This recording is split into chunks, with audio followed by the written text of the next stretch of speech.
Hello दोस्त। कई सारे विद्यार्थियों का कमेंट आया था। उन सारे कमेंट को 6 प्रश्न में बना के लाया हूँ आपके लिए, और थोड़ा टेक्निकल समझाने के लिए। और कुछ लोगों को क्वेरी था कि चैनल का वीडियो व्यू नहीं आता। तो देखिए, ये सब चीज़ें डिपेंड करती है कैंडिडेट पे। हमारा काम है टेक्निकल, सही और करेक्ट, जितनी नॉलेज है उतनी बताना। हो सकता है बहुत सारी चीज़ें हमें जानकारी नहीं है, वो नहीं बता पाते हैं, लेकिन जो जानकारी है वो चीज़ें हमें मैनिपुलेट करके नहीं, डायरेक्ट आपको टेक्निकल रूप से बताने का कोशिश करना है। तो चलिए यहाँ पे एक एक चीज़ बात करेंगे। पहला लोगों ने बोला कि एग्ज़ाम फ़ी टेक्नीशियन 1 और टेक्नीशियन 2 में अप्लाई करेंगे तो अलग अलग लगेगा क्या? तो सिंपल सी बात है कि अगर 2 आरआरसी का हमने पिछला वीडियो बनाया था कि अगर हम 2 आरआरसी में अप्लाई करते हैं तो हमें 2 अलग अलग आरआरबी चूज कर सकते हैं। अगर 2 आरआरबी अगर आप अलग अलग चूज करते हैं तो दोनों का फ़ी अलग अलग लगेगा, एज पर रूल और एज पर कंसेप्ट अगर देखें तब भी, कि 2 आरआरबी के आप अप्लाई करने के लिए जब एलिजिबल हैं तो आपको फ़ी भी 2 बार देना पड़ेगा। उसके बाद दूसरा था ओबीसी ईडब्ल्यूएस 2024-25 का लगेगा या 23-24 का लगेगा। सवाल बहुत इम्पोर्टेंट है, इसलिए क्योंकि अभी ये जो वैकेंसी आ रही है वो मार्च के एंड तक या अप्रैल 2024 में चलेगी, 2025-24 में जाएगी। और अप्रैल 2024 का महीना होता है, उसमें अगर कोई फ़ोन अप्लाई करे तो वो करेंट का दे या नहीं दे। और करेंट का दे तो इतना जल्दी 8-10 दिन का जो टाइम है, 7 दिन का, उसमें कहाँ से बन सकता है।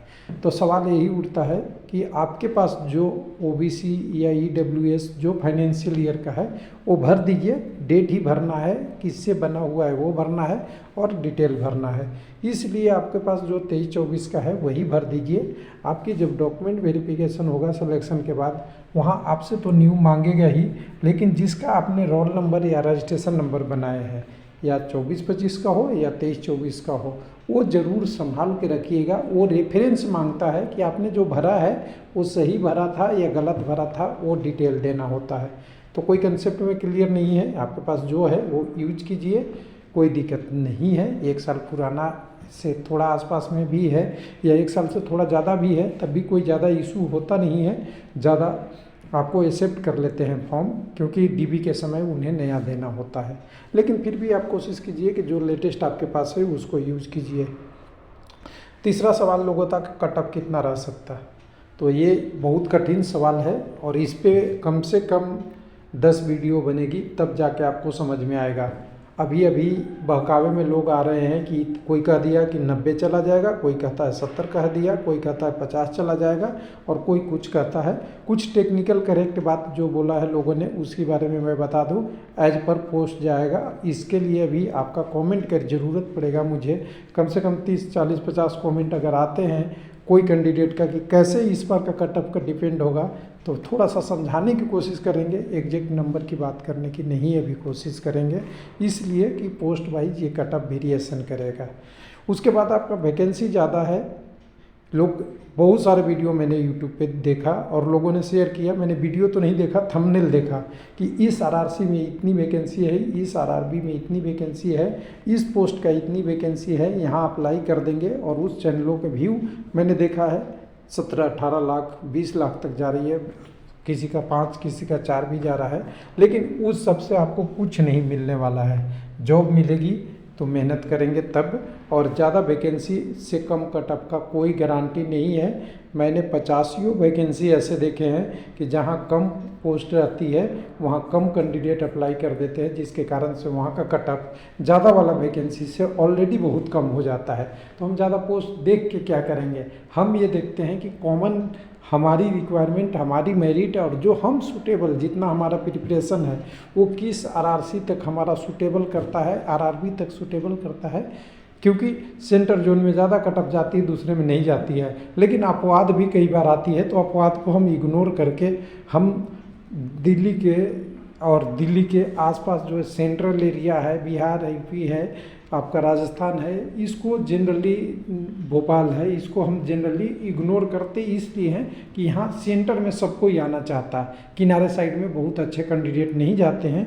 और दूसरा फैक्ट मैं ये बता देता हूँ कि जो जॉब वाले कैंडिडेट होते हैं वो कम से कम हर वैकेंसी का 5 से 10% होते हैं जॉब में ऑलरेडी होते हैं। वो कहाँ अप्लाई करते हैं? वो अप्लाई करते हैं अपने घर के नज़दीक और अच्छे जगहों पे करते हैं। तो उसको इग्नोरेंस करने के लिए लोग जैसे जम्मू भर दिए, साइड में गुवाहाटी भर देते हैं, साउथ में भर देते हैं, आपका WRCR भर देते हैं। क्यों? क्योंकि वहाँ कैंडिडेट जो फ्रेश है वहाँ पे उनको एक थोड़ा सा 1-1.5-2 नंबर का एज मिल जाता है। ऐसा नहीं है कि बहुत ज़्यादा मिल जाएगा, लेकिन 1-2 नंबर एज मिलता है, ये भी एक फैक्ट है। उसके बाद आपका 5वां सवाल था पोस्ट प्रायोरिटी में गलती हो रही है। एकदम बहुत इंपॉर्टेंट है। जैसा कि कटअप पे 10 वीडियो की ज़रूरत है, पोस्ट प्रायोरिटी पे भी 2 से 3-4 वीडियो में आपको समझ में आएगा कि पोस्ट प्रायोरिटी में होता क्या है, पीछे क्या होते रहा है।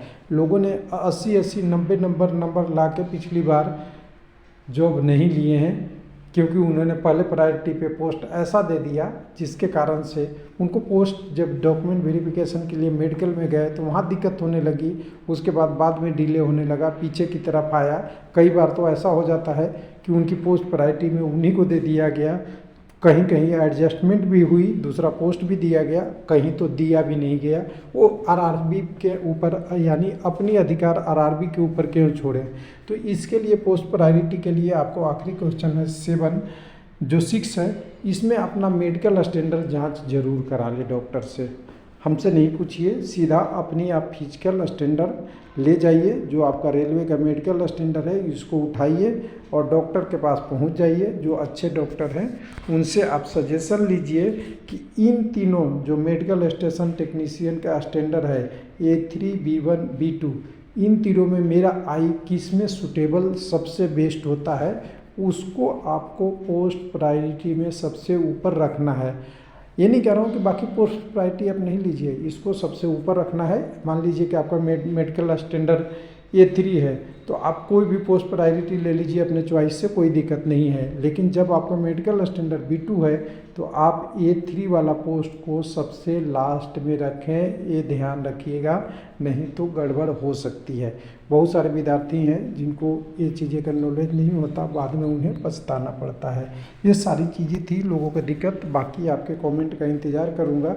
अगर पॉजिटिव कोई कमेंट आता है तो इन सारों में से आपका किसी का जो वीडियो चाहिए उसको बता दीजिएगा और उसको अब एक एक करके डिटेल में बनाएंगे।